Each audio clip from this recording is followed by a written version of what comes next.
Hello, hello, hello, hello mga ka-sweets. Ayan, nagbabalik ulit ang ating vlogging. Ayan, naku, napakatamad ko talaga mag-edit ng video kaya napakatagal bago masundan yung aking mga post na long videos talaga na para sa vlogging ko. Ayan. So, eto nga, busy na naman ako. December 8 yan.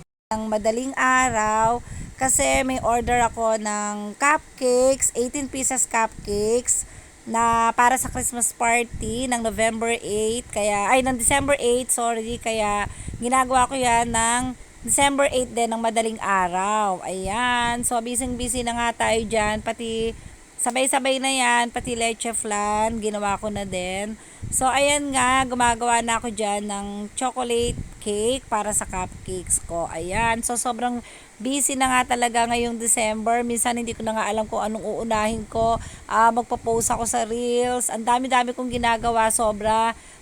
Nag-isip ako ng content ko para sa Reels, content ko para sa TikTok, content ko para sa YouTube ko, tapos vlog, ang dami-dami, sobrang dami talaga, sobrang busy talaga ako. Pinopurso ko na kasi talaga yung pagva-vlog ko ngayon sa YouTube kasi medyo nagte-trending na rin yung aking mga videos sa YouTube. Meron na akong 12k na views. Tapos yung kakapost ko lang kanina or kagabi ba yun, nagulat ako kanina pag gising ko 7k views na. Alam mo yon, kaya talagang yung YouTube ko hindi ko na rin siya pinababayaan.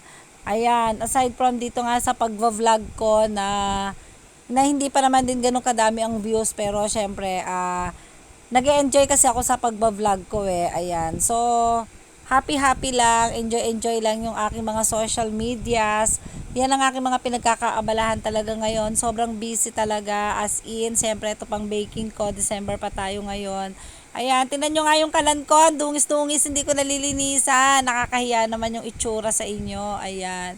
So, wag kayo mag-alala, lilinisin ko yan. So, ayan nga. So, habang nakasala nga yung aking mga chocolate cake, nagsaseparate naman ako ng mga egg yolk para sa leche flan ko. Ayan, luto na ang ating cupcakes. Nakita nyo naman kung gaano ka-moist. Guys, napakasarap ng aking chocolate cake. Sinasabi ko sa inyo, sobra talaga. Sulit na sulit ang inyong mga bayad dyan. At yung aking icing, napakasarap. At nag-comment na nga agad si client na nag-order sa akin na taga dito lang din sa aming barangay. Nasabi nga niya na sobrang sarap talaga. Pang third order na sa akin to ni client. Yatong aking customer, si Rubilin Escoto. Thank you so much, Rubilin. Talagang lagi ka nag-order sa akin. Talagang birthday ng anak mo, sa akin ka nag-order. Salamat sa tiwala. Ayan, nakakatuwa naman. Syempre, mga kapitbahay natin na nagtitiwala sa akin. Maraming salamat sa inyo talaga at sa mga feedback nyo. Ayan, halos karamihan talaga ng aking customer, lahat yan ay repeat order na talaga. Puro repeat order. Ano nga bang ibig sabihin pag nagre-repeat order sila? Ibig sabihin gusto nila talaga yung cake natin. Ayan, pero talagang I'm so proud of myself naman na sobrang sarap naman talaga ng ating chocolate cake. Ayan. So, syempre, nilagyan ko lang siya na siya gagamitin sa Christmas party. Nilagyan ko lang siya ng Christmas sprinkles para naman maging Christmas ang cupcakes. Ayan. Actually, hindi naman namin napag-usapan niya ni client, hindi na ako nagdagdag sa kanya, nagpadagdag sa kanya para sa mga sprinkles. Ako na lang ang naglagay, sabi ko, para may pang-post na rin ako para sa Christmas, Christmas entry ko. Ayan, sa mga gustong mag-order ng mga cupcakes na pang Christmas, cake na pang Christmas, open na open po tayo. Ayan, so hindi pa nga lang ako nakakapag-post, 'di ba? Sabi ko nga sa inyo, sobrang busy ako sa mga social media ko. Ang dami-dami kong ginagawa ng content. Ayan, so nag-bake na nga rin ako ng bento cake kasi gumawa na rin ako ng sample para sa aking Christmas entry.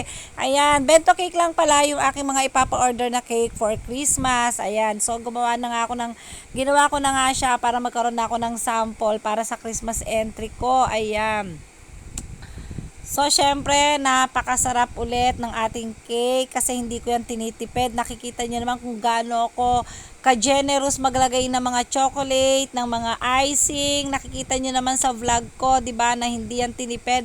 Nakita niyo naman kung gaano ka-moist ang ating chocolate, 'di ba? Sobrang moist ng ating chocolate. And nakita nyo kung kahit gaano kaliit pa yung aking bento cake, ini-slice ko pa talaga yan para magkaroon lang siya ng feeling. Pero kung tutuusin, dapat ang bento cake wala ng feeling po yan kasi small cake na nga lang siya, maliit lang siya. Nakikita nyo sa ibang mga baker, hindi na nila nilalagyan ng feeling yan. So ako, syempre gusto ko may extra sarap, may extra bonus ang aking mga client, kaya talagang dinadagdagan ko talaga yan ng mga feeling, ng mga chocolate ganache, ayan, para talagang mag-enjoy talaga yung aking mga customer. Ayoko na tinitipid sila, ayoko na sasabihin nila na hindi sulit ang kanilang binayad.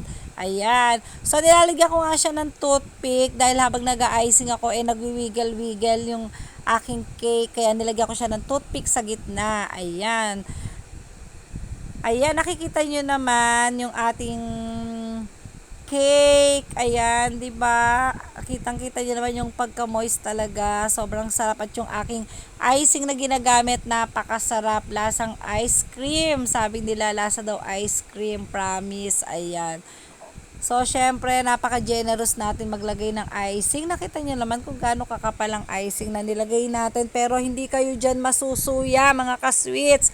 Promise ko sa inyo, hindi kayo masusuya dahil hindi ganun katamis ang icing na ginagamit natin. Saktong-sakto lang yung tamis niya. Alam mo yun, saktong-sakto lang talaga yung lasa niya and wala siyang aftertaste. Yun ang importante. Actually, nung bago pa lang ako na baker, yung aking mga icing ay nagkakaroon ng aftertaste kasi hindi pa ako ganon karunong mag-beat ng mga frosting ko, so hindi ko nabibit ng maayos kaya nagkakaroon siya ng aftertaste. Ayan. So ngayon hindi na, syempre expert na tayo dyan. Ang yabang, charot. Ayan. So nakita nyo kung gaano nakakinis ang ating icing, and lalagyan ko lang din siya ng design sa gitna, 'di ba? Kasi nga pang Christmas entry ko ito. So Christmas cake po siya. So nilagyan ko lang din ulit siya ng sprinkles na pang Christmas. Hindi pa kasi kami nakakapagpa-print ng Merry Christmas. Meron pa yan dyan sa gitna, yung bakante niya dyan sa gitnang yan. Yan sa gitna ng after ng design na yan. Meron pa po yan na nakalagay na Merry Christmas na design. Hindi ko nga lang siya napapaprint pa. Ayan, kaya hindi ko pa nga rin siya pinicturan kasi kulang pa nga yung kanyang design. So, bento cake nga siya, kaya nakalagay siya sa bento box. Ayan, o diba, napaka-cute lang ng cake, napakaganda. Ayan, kahit bento lang yan, napakaliit lang yan. 4x2 lang ang size niyan. Sulit na kayo dyan. Siguro, 2 to 3 persons pwedeng kumain yan. Ayan, syempre lalagyan ko lang siya ng aking napaka-cute na sticker. Ayan. Ang tagagawa ko ng sticker ay si Sheila. Sheila, thank you Sheila sa paggawa ng aking mga cutie na sticker. And syempre kay Ate Bea, Bianca Escobar sa pag-layout ng aking sticker. Thank you sa'yo, Ate Bea. Ang cutie ng sticker ko. Ayan, o diba? Ayan, so kasi pag may natitira kasi akong icing, sinisecured ko talaga yan, make sure na nakalagay talaga siya sa airtight container. And pinaplastic ko sila, nilagay ko sila sa piping bag and sinisealed ko sila ng maayos. Tapos ilalagay ko sa freezer para hindi masira, para hindi masayang, kasi sayang ang mahal ng icing. Sobrang mahal talaga. Tapos nag-bake nga ako ng cupcakes. May sumobra din ako na mixture, kaya ginawa ko na lang siyang bento cake kasi lagi naman may nag-order sa atin ng bento cake. Ayan. So i-cling wrap ko din siya, tapos i-freezer ko kasi guys, ang chocolate cake o ang choco moist cake ay napakasarap pag galing talaga siya sa freezer. Pag na-stack siya sa freezer, mas masarap, promise, kesa sa freshly baked siya. Ayan, maisingit ko na nga sa inyo mga ka-sweets na paki-follow nyo din yung aking YouTube channel. Search nyo lang yung Gelay Sweets. Ayan, yung aking TikTok account na Sweet Gelay. Ayan, at syempre dito sa aking page na Gelay Sweets. Ayan, paki-follow lang ako mga ka-sweets and paki-share na din ng aking mga videos. And, ayan, paki-heart na din. Ayan, so lubos-lubusin ko na ang paglalambing ko sa inyo. Thank you. Sobrang antok na ako dyan mga ka-sweet. And, syempre, ayan, luto na rin ang aking leche flan. Time check, 2 a.m. na yan. 2 a.m. na yan na madaling araw. So, sabi ko ay salamat, makakatulog na rin ako sa wakas. Ayan, nakita nyo naman ng leche flan ko kung gaano kaganda, kung gaano kakintab. Pure egg yolks yan, mga kasweet. Yun lang. Thank you, mga kasweets. Bye-bye!